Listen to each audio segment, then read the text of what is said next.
Sud Radio, le 10h midi, mettez-vous d'accord, Valérie Expert. Mettons-nous d'accord aujourd'hui autour de Mickaël Darmon, journaliste politique chez i24 News. Vous avez publié Le Pape et la Matriarche, histoire secrète des relations entre Israël et le Vatican aux éditions Passé Composé. Arnaud Stéphane, fondateur de l'agence La Note de Com. Erwan Barrio, écrivain. Vous avez publié Destin russe à Paris aux éditions des Sirtes. Et Gilles Ganzouan est resté avec nous, journaliste média à Sud Radio et observateur avisé de la vie chez la place politique. du pauvre, c'est voilà. comme au repas de Noël. Parfois c'est la meilleure. Parfois c'est la meilleure. Nous allons revenir sur l'intervention d'Emmanuel Macron, l'allocution plus précisément d'Emmanuel Macron. Il veut un gouvernement d'intérêt général. Bref, beaucoup de sujets autour de ça. C'est un peu mono sujet encore une fois aujourd'hui. Petit tour de table malgré tout parce qu'il y a autre chose que cela dans l'actualité. Erwan, on va commencer avec vous. C'est un coup de cœur? Oui, un coup de cœur. Parlez bien dans le micro. Oui, tout à fait. Un coup de cœur pour ChatGPT. Vous savez, on ne peut plus s'en passer aujourd'hui. Et je voudrais rendre hommage au président de la République qui en fait un usage immodéré, puisque son discours hier, s'il n'a pas été écrit par ChatGPT, on se demande qui à l'Élysée aurait eu l'outrecuidance d'écrire un tel discours.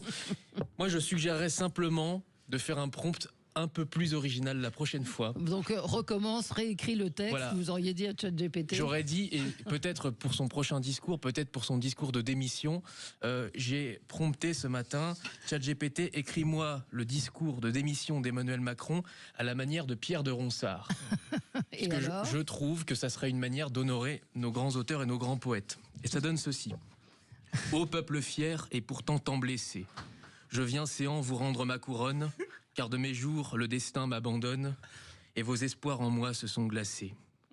Le budget, ce grand livre aux lignes vaines, n'a point reçu le sceau de vos élus, et dans les champs, vos labours dissolus portent les cris des terres souveraines.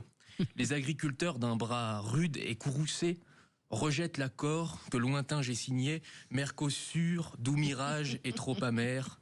De Mélenchon, la voix rugit sans cesse, Le Pen murmure un souffle en vos faiblesses, et moi, je cède au poids d'un ciel de fer. Ainsi je pars, mais non sans dévouance, car dans mon cœur demeure votre France. Incroyable. C'est magnifique. Merci Ronsard, merci. Voilà, un conseil modeste au président de la République. Mais c'est très beau. Oui, c'est la concurrence déloyale. Parce que quoi dire après? Bah oui, franchement, on est scotché, là, nous sommes que de pâles ensuite plumitifs derrière ce genre de déclaration. Donc je ne vous félicite pas. C'est à la fois fascinant et inquiétant. Oui, mais pourquoi pas? Pourquoi pas utiliser ChatGPT? Ça aurait peut-être été mieux que. De toute façon, je pense qu'il l'a fait. Donc je pense qu'il l'a fait, mais uniquement la version gratuite et avec un prompt assez pauvre. Ah oui. Mets-toi à la place de Barreau et écris-moi un texte. On va, oui. Oui, non, moi, ce qui m'a surpris, c'est qu'en fait, j'ai l'impression qu'il a surtout copié sur Jean Castex, parce que c'est Jean Castex qui avait dit sur le perron de Matignon quand il avait été nommé, il nous reste 2 ans. Ouais. Nous avons Absolument. 2 ans. Ouais. Pour il pouvoir, l'avait répété 2 fois toujours. Voilà, relancer le. Il nous reste 2 ans. Et là, il a dit 30 mois. Il a 30 mois. Il a un peu changé. Quelque part, il s'est inspiré de cette vision, de ce cap calendaire. Ouais. Bon, Je pense qu'il s'est inspiré aussi de Astérix Mission Cléopâtre. Vous savez, c'était pas 3 mois pour construire le palais, c'est 30 mois pour reconstruire la France, là. Ouais. Bon. Absolument. Vous avez un coup de cœur, Arnaud? Oui. C'est le retour de Cyril Gane à l'UFC 310. Welcome to Paradise, parce que ça sera à Paradise dans le Nevada dans la soirée de samedi à dimanche. Alors qui est Cyril Gane? Jusqu'à présent, je n'ai rien compris. Mais c'est quoi? Donc pas des assurances? Qui est un champion mixed martial arts. Il est champion. Il a jamais été champion, mais c'est un des membres du top 10 de cette fédération sportive, l'UFC. Et Cyril Gane, c'est un peu le combat de MMA, vous savez, dans l'octogone. Voilà, exactement. On a reçu un champion français, Valérie. Exactement. Et malheureusement, c'est un bon résumé de ce qui se passe aussi en France. C'est-à-dire qu'il y a beaucoup d'espoir toujours dans ce garçon, comme il y en avait beaucoup dans celui de Benoît Saint-Denis. Benoît Saint-Denis qui est devenu, qui est passé du God of War au God of Lose, et qui aujourd'hui à désespérer ses supporters. Alors là, Cyril Gane, il a un surnom, c'est un peu curieux, il s'appelle Bon Gamin, parce que c'est quelqu'un de très sympa, mais c'est un monstre, hein, vraiment, véritablement, c'est un colosse. C'est un poids lourd, mais il combat comme un poids moyen.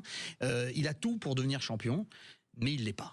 Ah. Et ça, c'est la grande maladie de ces champions français. Il y en avait un autre qui s'appelait le roi sans couronne, qui était Jérôme Le Banner, qui avait combattu au Japon, qui avait combattu dans les plus grandes compétitions, le Pride, etc., le K1, et il n'a jamais eu de titre. Et Cyril Gane, c'est un peu ce qui lui pend au nez, c'est-à-dire que pendant longtemps, il a été numéro 2, on s'attendait à ce qu'il devienne numéro 1, et il est passé numéro 3. Et j'espère que dans la nuit de samedi à dimanche, on aura enfin le titre que les sports de combat français méritent, parce que la France est un immense pays de sports de combat. On nous a supprimé le karaté pour mettre du hip-hop lors des Jeux Olympiques, ce qui fait que ça nous a retiré une médaille. Les Français étaient champions du monde à peu près depuis 30 ans dans toutes les catégories de karaté. On l'est dans le judo. Jiu-jitsu brésilien, c'est pas encore ça, mais en grappling, etc.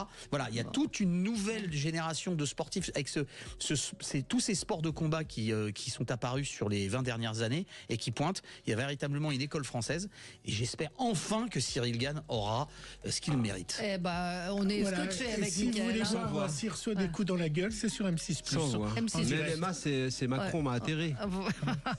Allez, c'est bas. On ira se faire un retrouve câlin dans s'il un gagne. instant, à tout de suite. Et nous commentons l'actualité avec aujourd'hui Mickaël Darmon, journaliste politique chez i24 News. Je rappelle votre dernier livre, Le Pape et la Matriarche, histoire secrète des relations entre Israël et le Vatican, qui est paru aux éditions Passé Composé. Arnaud Stéphane, fondateur de l'agence La Note de Com. Erwan Barillot, écrivain. Vous avez publié Destin russe à Paris aux éditions des Sirtes. Et Gilles Gansman, journaliste média à Sud Radio. On va revenir évidemment sur l'allocution d'Emmanuel Macron, sur la situation de la France, sur, vous l'avez peut-être entendu, le PS prêt à négocier avec LR. Bref, une situation bien compliquée. On va continuer notre tour de table. Un mot tout de même sur Boualem Samsal. Nous sommes aujourd'hui le 6 décembre. Il est toujours en détention. Je rappelle qu'on n'a pas de nouvelles de lui, qu'on ne sait pas dans quelles conditions il est incarcéré. Ce petit mot de Amnesty International, ce tweet, malheureusement, Amnesty International n'a pas été en mesure de vérifier de façon indépendante les éléments relatifs à l'arrestation de l'écrivain franco-algérien Boualem Samsal. Nous appelons les autorités algériennes à indiquer clairement les raisons de la détention. Ils devraient lui envoyer une boîte de chocolat, s'il vous plaît, monsieur. Voilà, on n'en parle plus depuis quelques jours, mais il est toujours en détention et on n'a pas de nouvelles de lui. Alors d'abord, c'est très important d'en parler tous les jours. Je sais que sur cette antenne, vous le faites tous les jours, donc on ne l'avait pas fait depuis quelques jours. C'est à signaler, donc ça fait un rattrapage de points, mais en tout cas, c'est vrai que dans d'autres médias et dans la chronique public, on en parle déjà beaucoup moins, donc c'est important de pouvoir le rappeler. C'est important aussi, avec ce que vous rappelez là également, s'il fallait une preuve supplémentaire de l'inefficacité d'une organisation comme Amnesty International, voilà, c'est fait. En revanche, il y a évidemment, ils sont beaucoup plus empressés pour d'autres dossiers, d'autres causes. Mais là, ce qui est intéressant, c'est qu'une fois de plus, c'est un élément supplémentaire qui montre à quel point on a vu ces jours-ci, et depuis cette affaire-là, depuis l'arrestation de cet écrivain par le pouvoir algérien, on a vu à quel point une grande partie, au fond, de l'écosystème de gauche validait l'action de ce pouvoir dictatorial en Algérie. Et donc, je pense que ça pose une fois de plus la question de la sincérité des démarches et des leçons qui nous sont généralement données par cette partie-là de la gauche. Ouais. Réaction, c'est bien d'évoquer. Non, mais c'est vrai que c'est absent des médias. Et que c'est pas très présent, mais il n'y a pas eu non plus de pétition ou d'engagement. Si, il y a eu des pétitions. Oui, mais pas de la part des politiques. Mais disons que ça reste. Pour tout vous dire, j'ai essayé de rentrer en relation avec les gens qui s'occupent du comité de soutien. Je leur ai dit si jamais je pouvais les aider avec mes modestes capacités, etc. On m'a dit super machin. J'ai pas reçu un message depuis 12 jours. Donc moi je veux bien, mais quand on soutient quelqu'un, on fait des actions. Il y a l'Agitprop, c'est pas pas pour les cochons. Il y a des mobilisations. Il faut se compter, il faut se réunir, il faut faire du bruit. Ça serait n'importe quel révolutionnaire bolivien, notre camarade Ricardo Lopez est injustement enfermé dans les geôles fascistes boliviennes.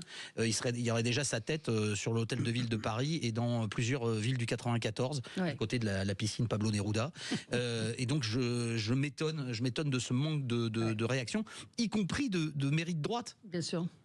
Rien ne les empêche de mettre le visage de Boualem Sansal devant la mairie en disant il n'a toujours pas été libéré, et de mettre le compte à rebours des jours où on est toujours sans nouvelles.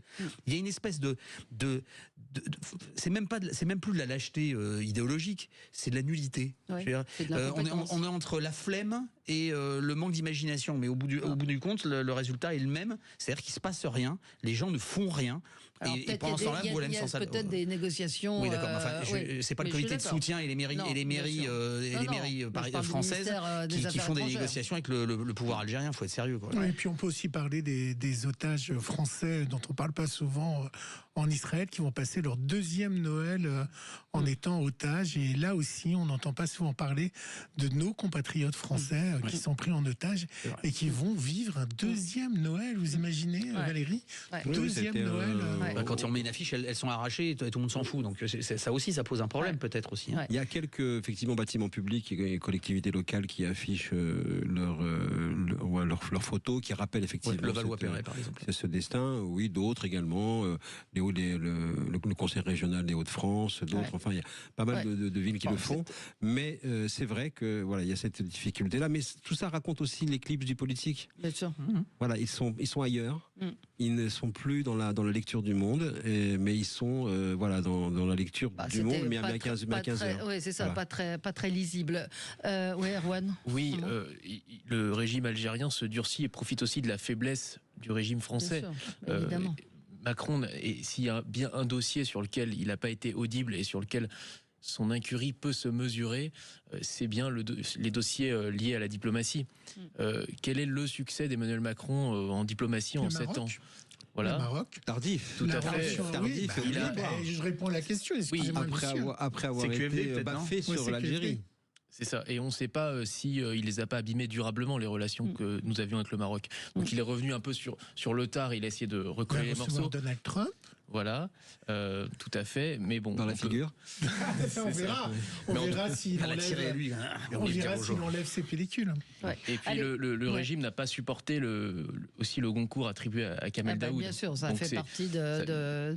Mais rappelons que donc il est toujours Boualem Sansal incarcéré et en attente de procès, ou en tout cas on essaye de comprendre pourquoi. On continue. On va parler de l'allocution d'Emmanuel Macron hier soir. Michael, c'était votre déjà, ça a introduit cette séquence. Bon, moi j'étais assez au front interloqué parce que j'avais l'impression d'avoir une sorte de président hologramme.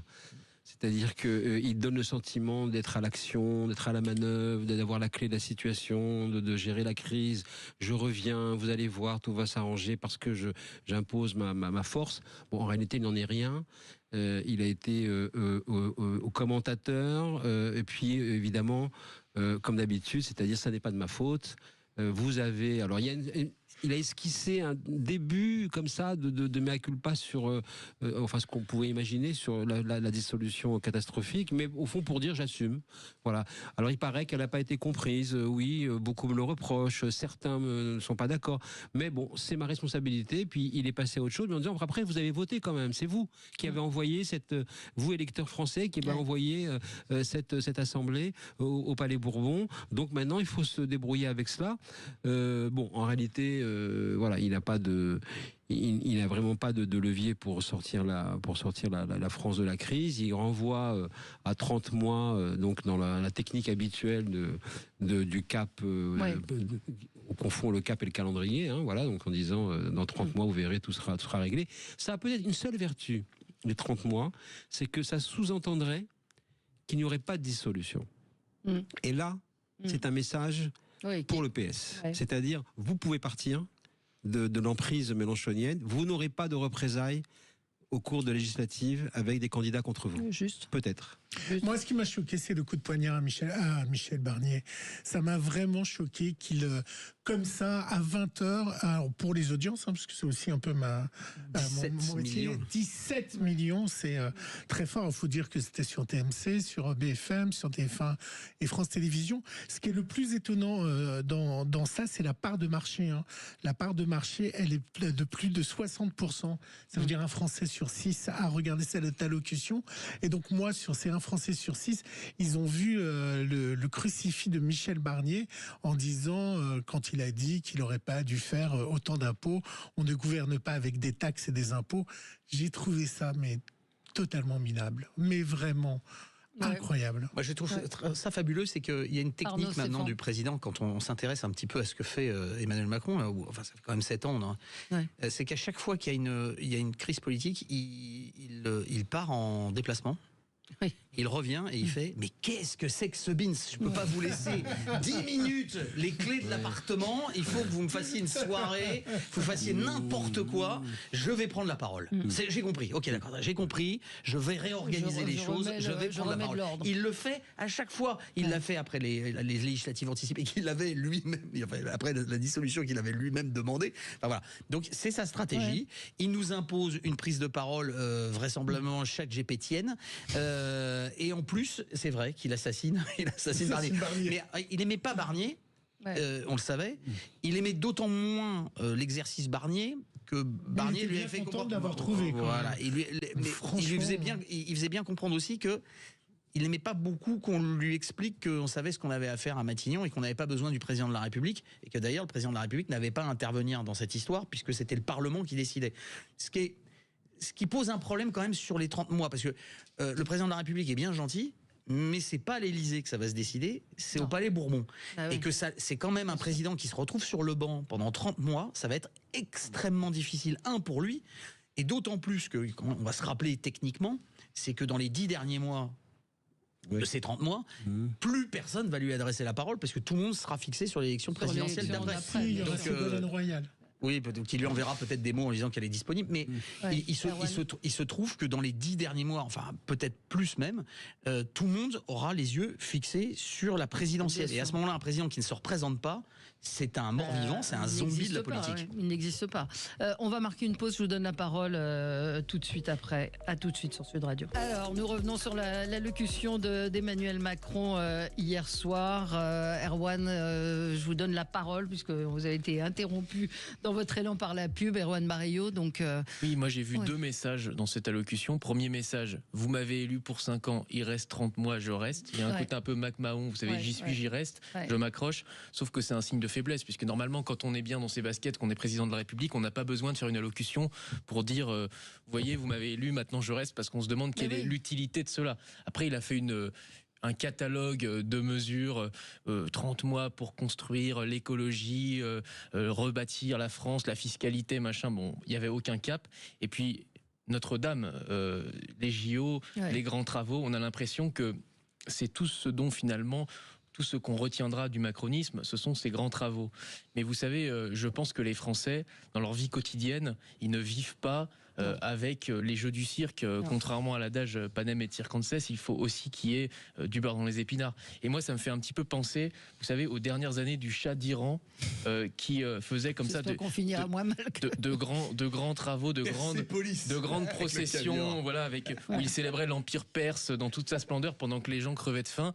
Et ben là, on se dirige malheureusement, je pense, enfin je le crains, vers ce genre de scénario où on a un président de plus en plus déconnecté qui va inaugurer Notre-Dame, qui se fait grand prêtre de Notre-Dame, qui va inaugurer... On n'est pas qu'il soit touché par la grâce. Hein.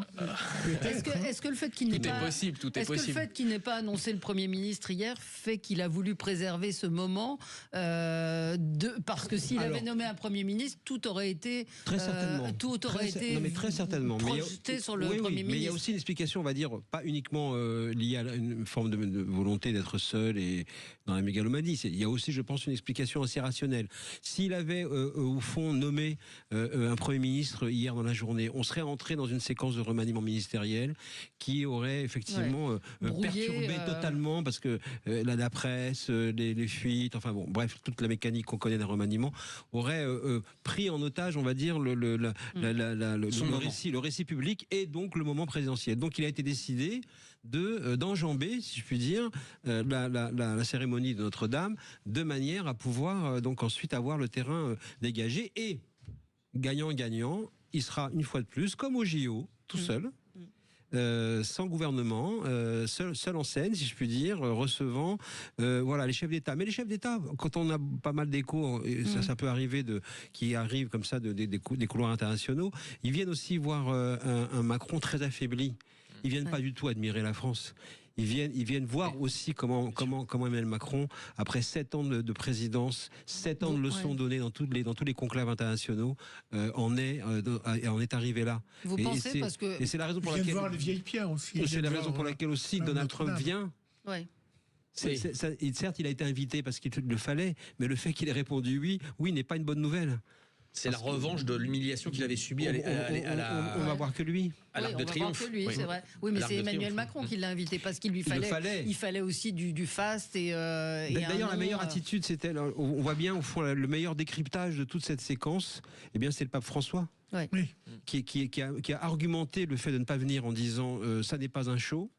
Et qui en plus, lui, préfère aller passer une journée à Ajaccio le 15 décembre et recevoir le président de la République dans l'aéroport. Ça sera pas Fast et Furious. Voilà, exactement. Moi, ce qui m'a aussi choqué, alors ça c'est énorme quand même, c'est quand il a dit vous avez voté la destitution, alors... Oh là là, les gens, ils fêtaient Noël, ils allaient acheter leur dinde et autres, vous leur gâchez leur Noël. Mais c'est pas un argument politique, ça. C'est pas une position politique, c'est pas un argument. La dissolution, pas la destitution. Oui, la dissolution. Mais la censure. La censure. Oui, la censure. Vous imaginez quand même un président qui dit alors. Pas avant Noël, quand même. Pas avant Noël, vous allez gâcher Noël et la dinde. Il y a un tweet qui était assez drôle d'une personne qui dit, en résumé, on est tous méchants, on comprend rien, on sait pas compter, vive les JO, vive Notre-Dame et vive la France. Oui, voilà, et vive la pensée complexe de macronienne qui nous raconte la vie depuis 2017. Mais enfin, on avait quand même, pour remettre aussi un petit peu les choses à l'heure, on avait aussi un président qui avait 10 sous pour dire je vais clarifier.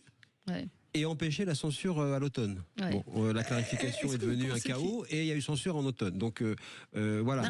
Peut-être ça nécessiterait une forme de remise en question. Ou pas finalement la dissolution. Oui.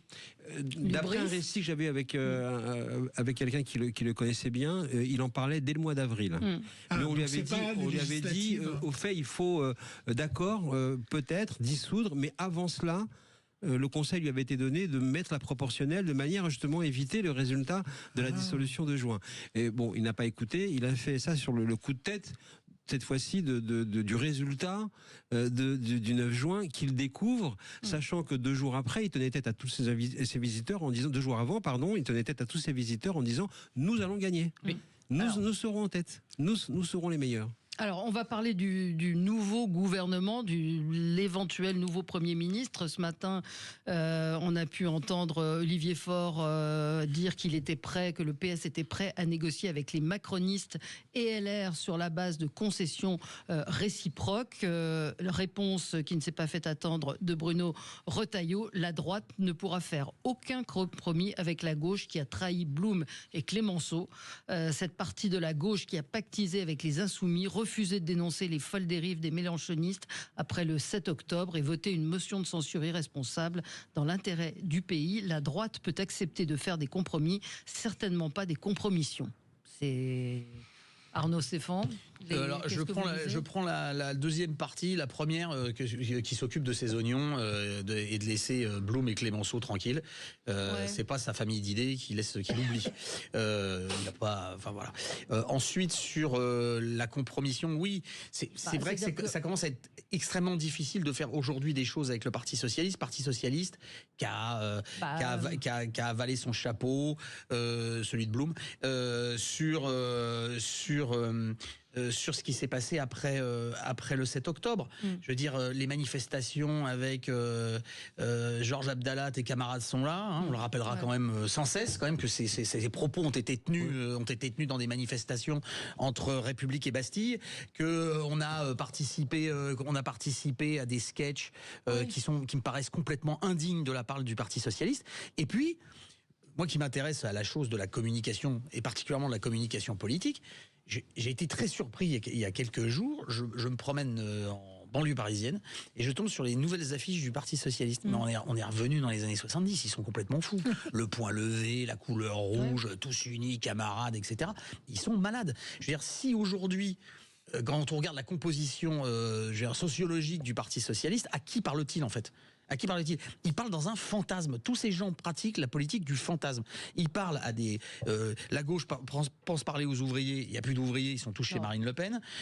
Il pense parler aux damnés de la terre. En vérité, il parle à des gens qui, dans le meilleur des cas, ne votent pas ou ne votent pas parce qu'ils n'ont pas le droit de vote ou parce qu'ils ne votent pas parce que de toute façon, ils ne sont pas mobilisés et ils ne participent pas, aux élections. Voilà, je veux dire, il y a quand même un concentré de folie dans la situation qu'on vit aujourd'hui, qui est quand même assez fascinante. Oui, alors on va y revenir, puis on va essayer de comprendre pourquoi Olivier Faure a fait cette sortie ce matin. Il est repris à l'instant par Ercilia Soudet qui lui dit non mais ça va pas. Olivier Faure, ressaisissez-vous, c'est puissant. Bon, Ercilia Soudet en plus. Mais vous allez avoir la parole dans un instant. À tout de suite. Merci. Sud Radio, le 10h midi, mettez-vous d'accord, Valérie Expert. Le 10h midi, nous parlons évidemment de ce qui se passe dans notre vie politique. Michaël Darmon voulait donc réagir. Alors, on a vu ce matin qu'Olivier Faure a annoncé être prêt à négocier avec les LR. Bruno Retailleau lui a répondu sèchement qu'il n'en était absolument pas question. Quid du PS, quid des alliances. Vous savez, le Parti socialiste, tout commence et tout finit au Congrès. Voilà, donc en ce moment, il prépare le Congrès.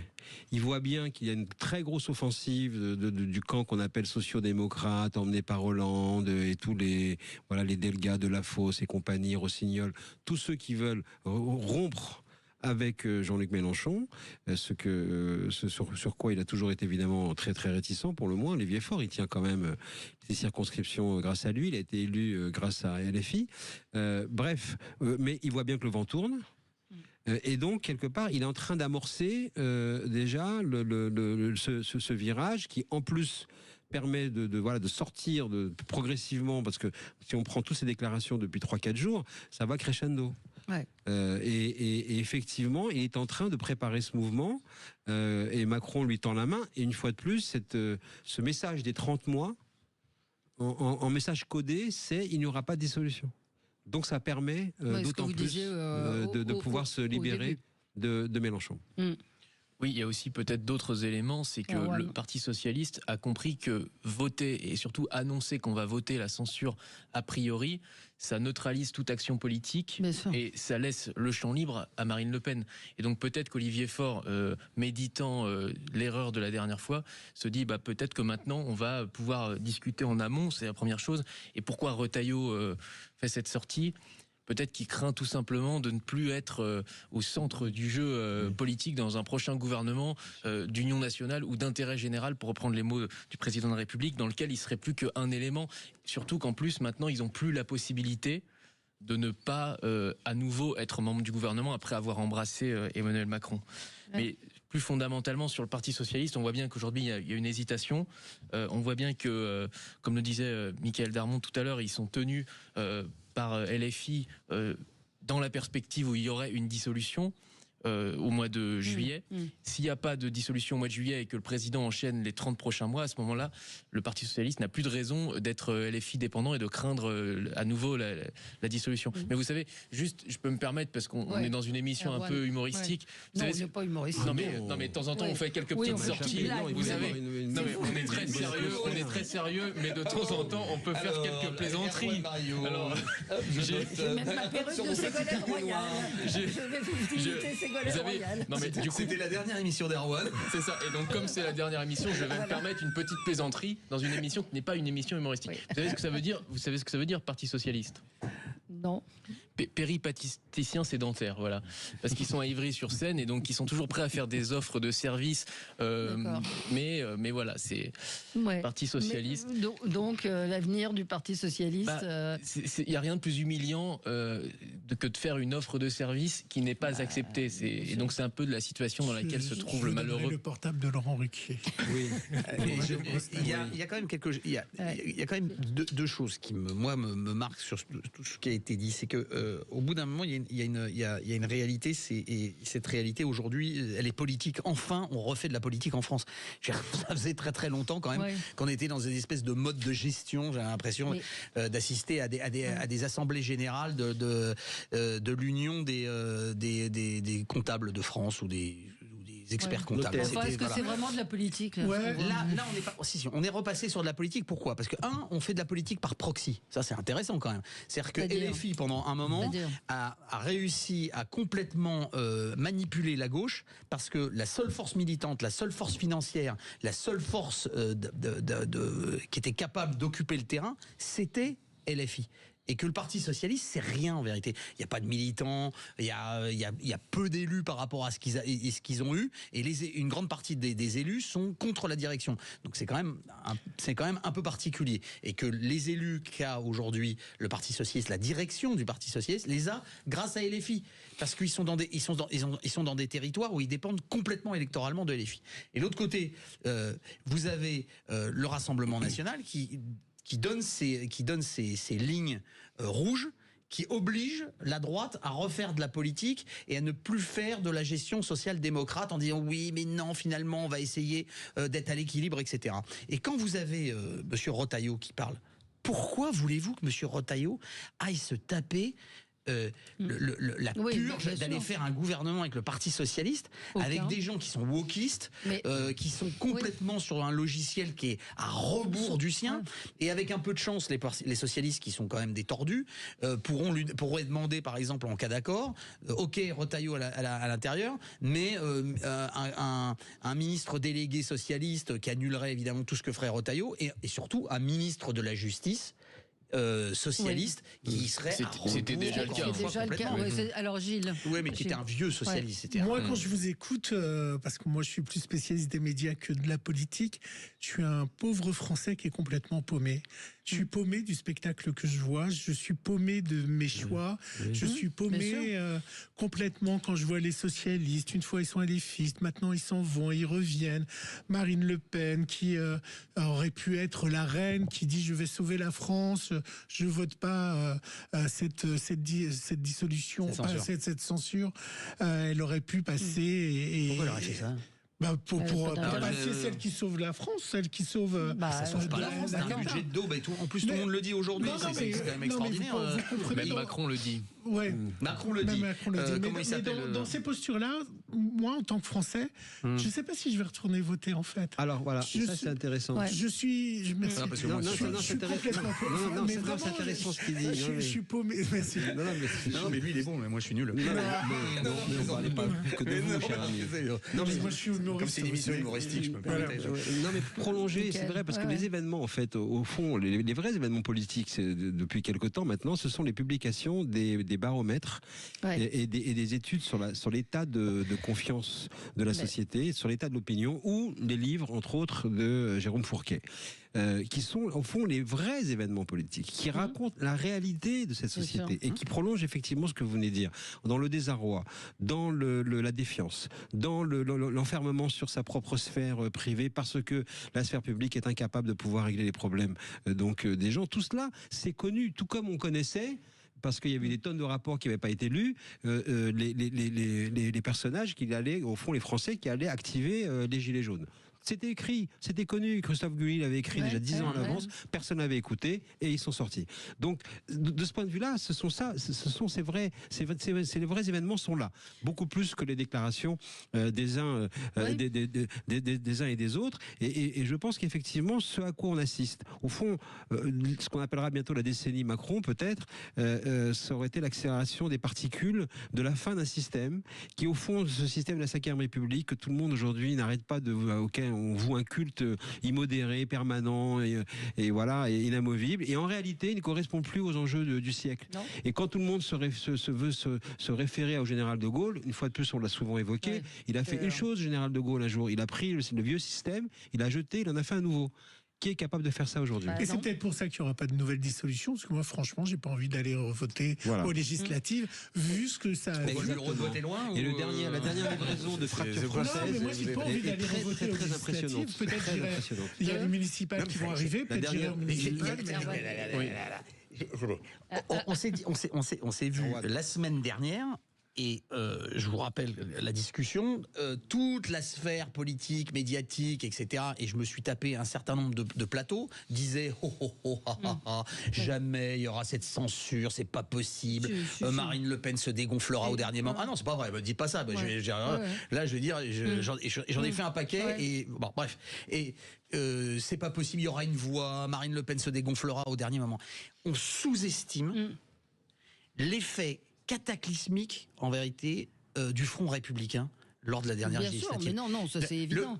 Le Front républicain, il explique plein de choses. Il explique que vous avez une extrême gauche qui est surreprésentée à l'Assemblée nationale, un parti socialiste qui est complètement prisonnier de Jean-Luc Mélenchon, des Verts qui ont trahi le Parti socialiste le soir même des résultats des élections européennes pour aller faire les législatives plus tôt, à pousser à la création du NFP.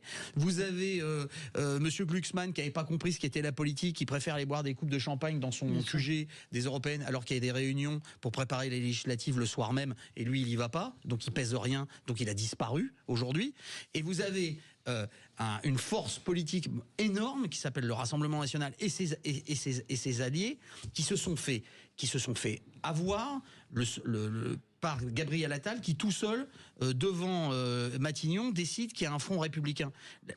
Le nœud du problème, il est là, et vous avez des gens qui sont en colère.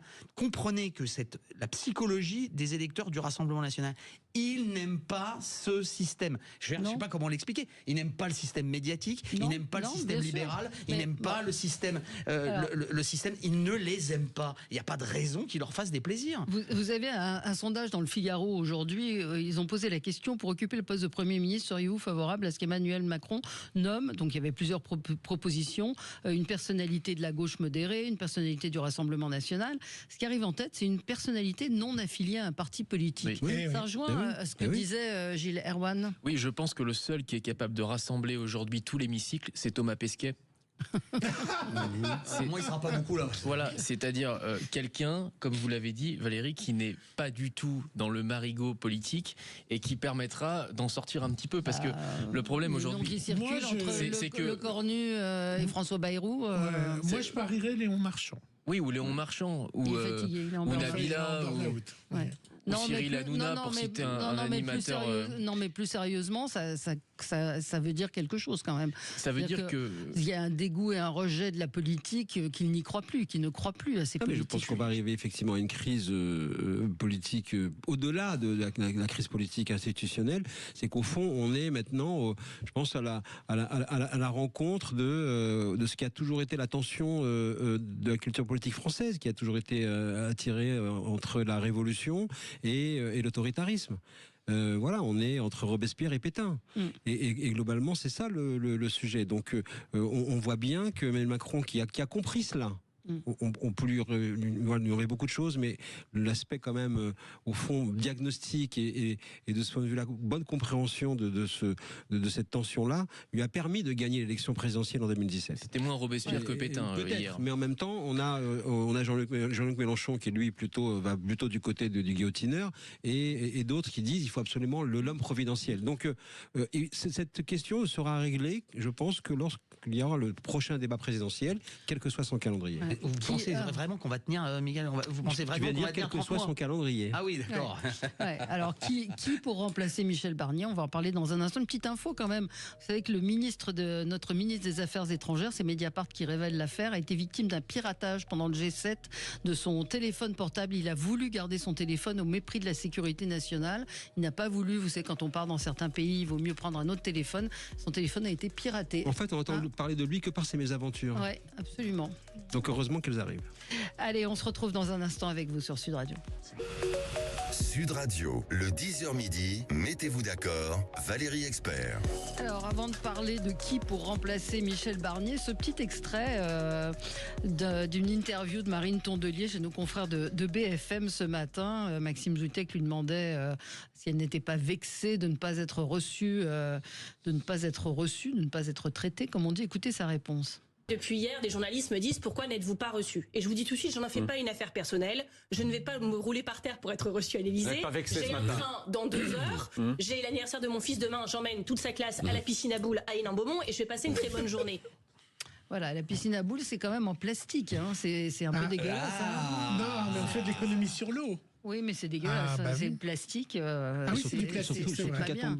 Qu'a-t-on besoin d'avoir cette information? Mais absolument, mais qu'elle aille faire des gâteaux de Noël, non? Et longue vie à son enfant, mais pourquoi? Elle avait déjà sorti une phrase de ce type en disant que son fils trichait au Monopoly, en le comparant au président de la République. C'est vrai qu'elle aime bien faire des petites blagues. Elle a un côté François Hollande un petit peu, c'est-à-dire que elle fait des petites plaisanteries, mais en réalité, c'est une vraie Florentine, et c'est vraiment pas la dernière en termes de petits accords d'appareil. Là, elle a compris que les Verts doivent être une force un peu arbitre entre LFI et le Parti Socialiste. Elle s'est mise d'abord avec les Verts, elle s'est mise d'abord avec le Parti Socialiste, ensuite avec LFI, et elle est très maligne, Marine Tondelier. Donc c'est sûr que là, elle cherche le levier commercial chez CTLM.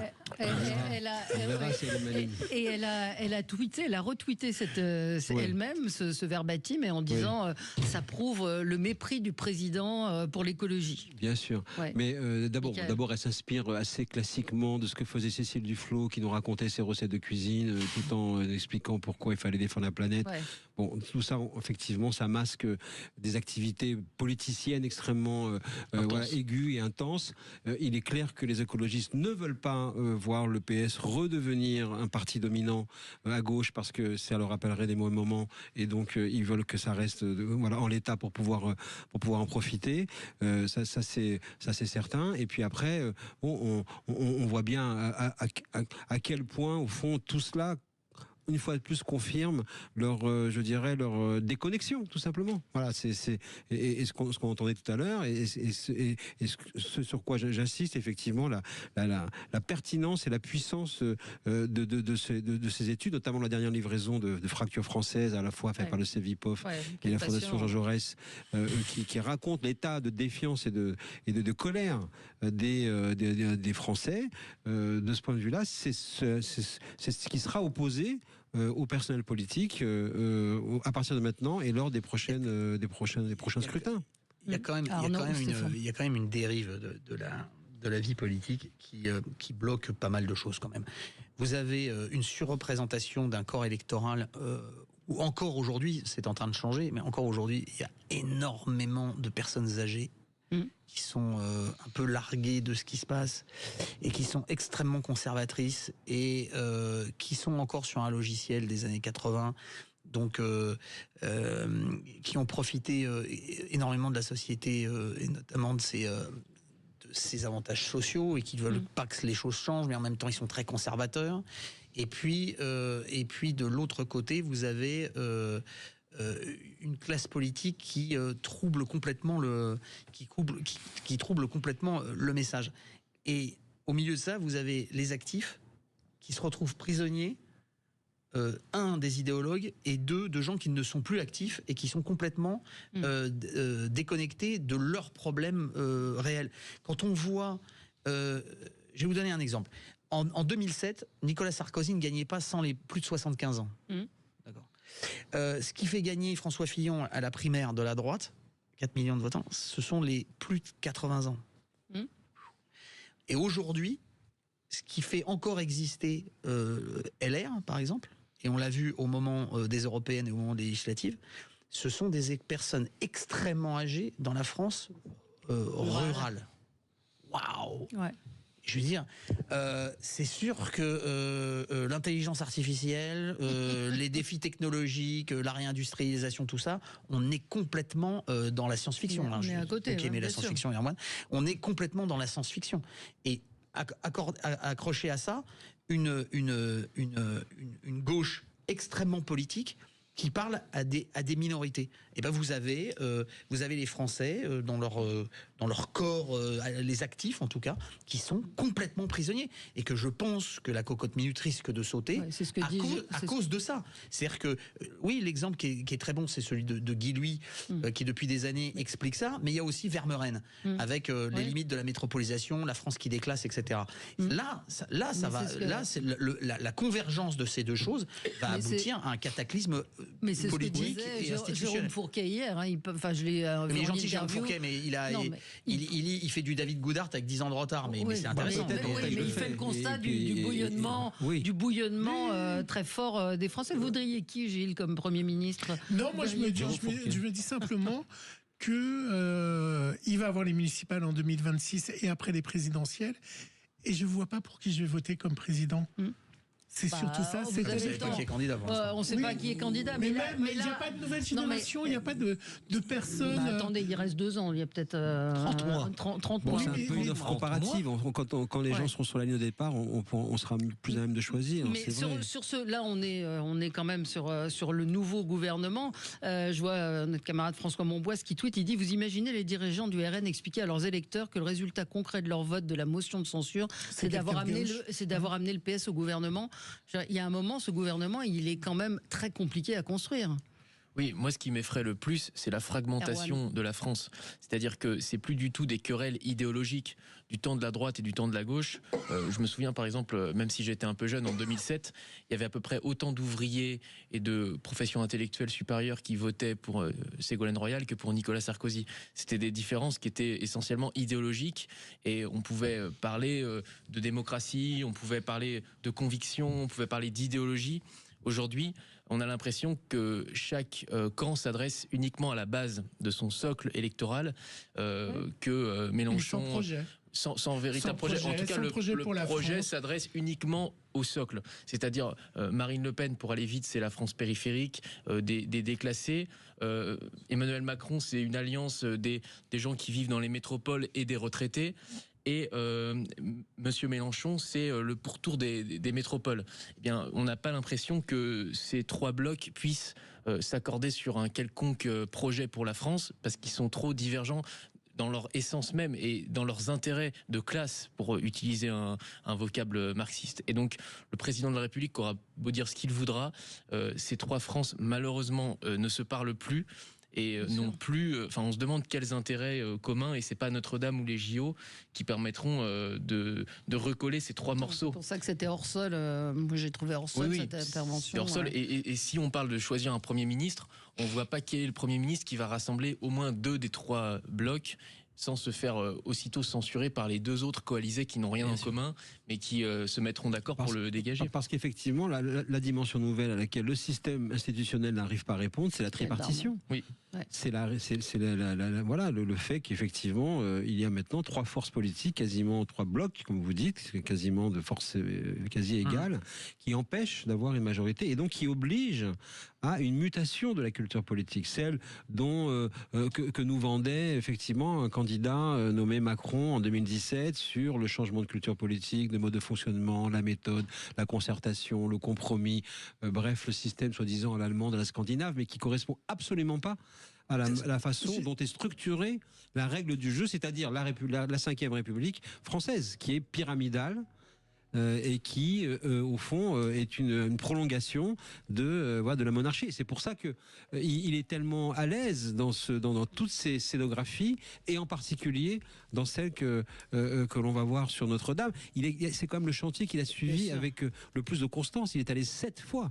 Ouais. Il avait interrompu, souvenez-vous, la restitution des Gilets jaunes qui devait avoir lieu le jour de l'incendie pendant 20 jours. Et il avait sans arrêt ensuite fait des interventions, des allocutions. Il avait nommé Georges Lain. Il a été devenu le patron de le boss de Notre-Dame. C'est pas le sujet aujourd'hui. Mais c'est pas le sujet. Mais simplement, il a compris que c'est le seul moyen pour pouvoir tenter d'exister encore. Mais le bipartisme permet d'avoir une majorité, mais est-ce qu'il y a des équivalents dans le monde de pays qui sont divisés en 3 comme la France aujourd'hui ? Je sais pas. C'est le trimaran que je vous ai fait écouter de Bayrou qui a dit qu'il fallait 3 flotteurs pour diriger la France. Et bah à suivre, on aura l'occasion évidemment. On va se noyer dans notre piscine à boules bientôt. Voilà. Lundi, on aura Karine Le Marchand, future ministre de l'Agriculture. Certainement. À tout de suite. À lundi. Très bon. Lundi. Radio.